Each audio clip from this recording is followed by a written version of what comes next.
એક નાનકડા રાજ્યમાં વસંત નામનો એક યુવાન રહેતો હતો. તે એક ગરીબ માળીનો પુત્ર હતો, પરંતુ તેના હૃદયમાં અસાધારણ સપના હતા.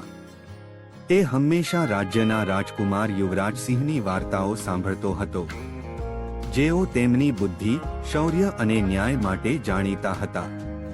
વસંત પણ યુવરાજસિંહ જેવો જ બનવા માંગતો હતો, પરંતુ તેણે જાણ્યું હતું કે એક સામાન્ય માળીના પુત્ર માટે આ એક અશક્ય સ્વપ્ન છે. એક દિવસ રાજ્યમાં એક મોટી સમસ્યા આવી. રાજ્યનો સૌથી કિંમતી હીરો મહેલના ભંડારમાંથી ગાયબ થઈ ગયો હતો.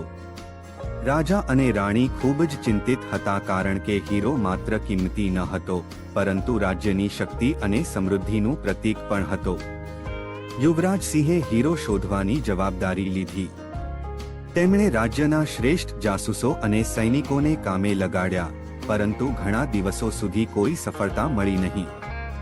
લોકોમાં ગભરાટ ફેલાઈ ગયો. જ્યારે વસંતે આ વિશે સાંભળ્યું ત્યારે તે ખૂબ જ દુઃખી થયો. તેણે વિચાર્યું, હું એક સામાન્ય માણસ છું, પરંતુ હું યુવરાજસિંહને મદદ કરી શકું છું. હું હીરો શોધવામાં મારી બધી શક્તિ લગાવી દઈશ. વસંત મહેલમાં ગયો અને યુવરાજસિંહને મળવા વિનંતી કરી. શરૂઆતમાં સૈનિકોએ તેને અંદર જવા દેવાની ના પાડી, પરંતુ વસંતે આગ્રહ કર્યો અને કહ્યું કે તેની પાસે હીરો શોધવા માટે એક વિચાર છે. અંતે સૈનિકોએ યુવરાજસિંહને આ વિશે જણાવ્યું. યુવરાજસિંહે વસંતને મળવાનું નક્કી કર્યું. જ્યારે વસંત તેમની સામે ઊભો હતો ત્યારે તે થોડો ગભરાયો, પરંતુ તેણે પોતાનો આત્મવિશ્વાસ જાળવી રાખ્યો. તેણે યુવરાજસિંહને કહ્યું, હું જાણું છું કે હું એક સામાન્ય માણસ છું, પરંતુ હું માનું છું કે મારી પાસે હીરો શોધવાનો એક માર્ગ છે. હું રાજ્યના દરેક ઘરમાં જઈશ અને લોકોને હીરા વિશે પૂછીશ. હું તેમની વાતો સાંભળીશ અને જો કોઈ મને શંકાસ્પદ લાગશે તો હું તમને જણાવીશ. યુવરાજસિંહ વસંતના વિચારથી પ્રભાવિત થયા. તેમણે કહ્યું, તારો વિચાર સારો છે, પરંતુ આ એક ખતરનાક કામ છે. તું એકલો જઈશ તો તને જોખમ થઈ શકે છે. વસંતે કહ્યું, હું જોખમ લેવા તૈયાર છું યુવરાજસિંહ. હું જાણું છું કે હું હીરો શોધી શકું છું. યુવરાજસિંહે વસંતને તેના મિશનમાં મદદ કરવાનું નક્કી કર્યું. તેમણે વસંતને કેટલાક સૈનિકો આપ્યા અને તેને રાજ્યના દરેક ઘરમાં જવાની પરવાનગી આપી. વસંતે ગામમાં ઘરે ઘરે જઈને હીરા વિશે પૂછપરછ શરૂ કરી. તેણે લોકોની વાતો સાંભળી અને તેમની વર્તણૂકનું અવલોકન કર્યું. ઘણા દિવસો સુધી તેને કોઈ મહત્વપૂર્ણ માહિતી મળી નહીં, પરંતુ વસંતે હાર ન માની. તે જાણતો હતો કે તે હીરો શોધી શકે છે. એક દિવસ તે રાજ્યના સૌથી ધનિક અને શક્તિશાળી માણસ શેઠ ધનજીના ઘરે પહોંચ્યો. શેઠ ધનજી ખૂબ જ અમીર હતા, પરંતુ તેઓ તેમની લોભ અને ક્રૂરતા માટે જાણીતા હતા.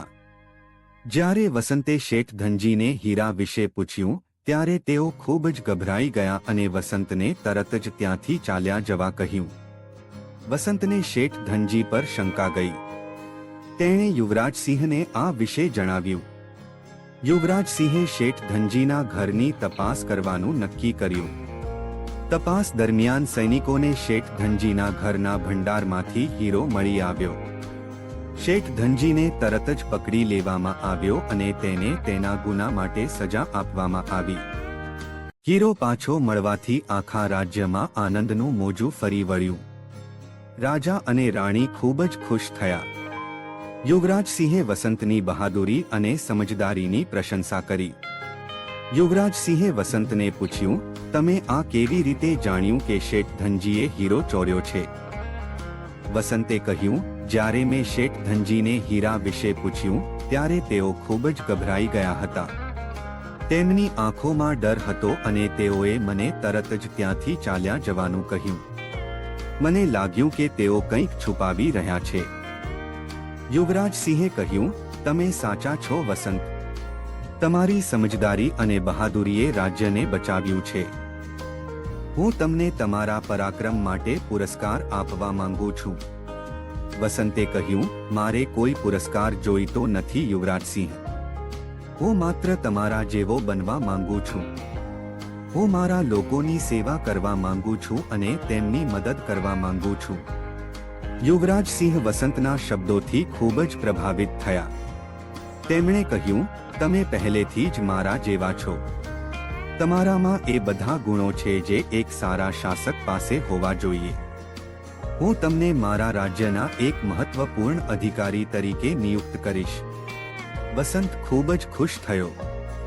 તેણે યુવરાજસિંહનો આભાર માન્યો અને તેમની સાથે રાજ્યની સેવા કરવાનું શરૂ કર્યું. તેણે પોતાની સમજદારી, ન્યાય અને દયાથી લોકોના દિલ જીતી લીધા. તે હંમેશા યાદ રાખતો હતો કે ભલે તે ગરીબ માળીનો પુત્ર હોય તો પણ તે પોતાના સપના પૂરા કરી શકે છે જો તેનામાં સાચી મહેનત અને હિંમત હોય તો.